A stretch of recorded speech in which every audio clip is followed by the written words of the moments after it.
My upgrades are Invincible, Chapter 44b, Fan Fiction, by Azazyel.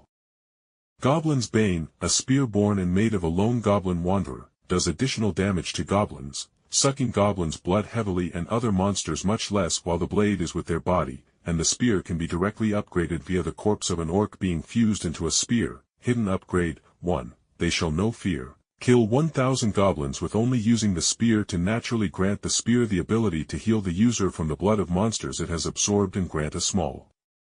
portion of the slain monster's strength to the user.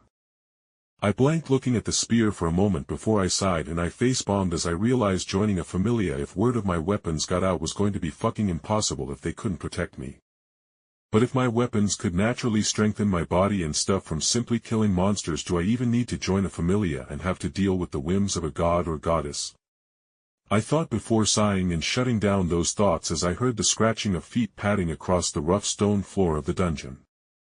And with a short glance, I saw from down the tunnel the goblin was previously looking down, a goblin walking towards my turn, and as the goblin took the turn I held the spear close to the blade and then brought it down on the surprised goblin, pushing it through its collarbone and into its chest, making it gurgle on blood as the tri-pointed spear went directly into its heart before I wrenched out my spear and backpedaled. As the goblin weakly swung its arm at me, claw at me, and once its arm passed I stepped forward and with a crunching noise, I rammed my spear through its chest again but lodged it into its spine, making it go limp as it died.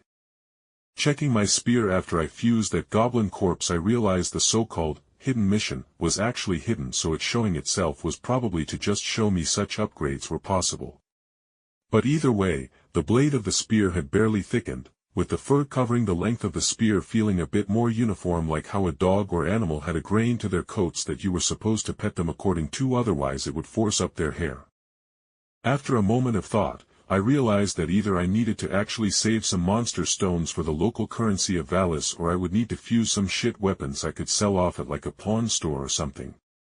Damn it, the life of always needing money never ends, I muttered as I backtracked through the dungeon.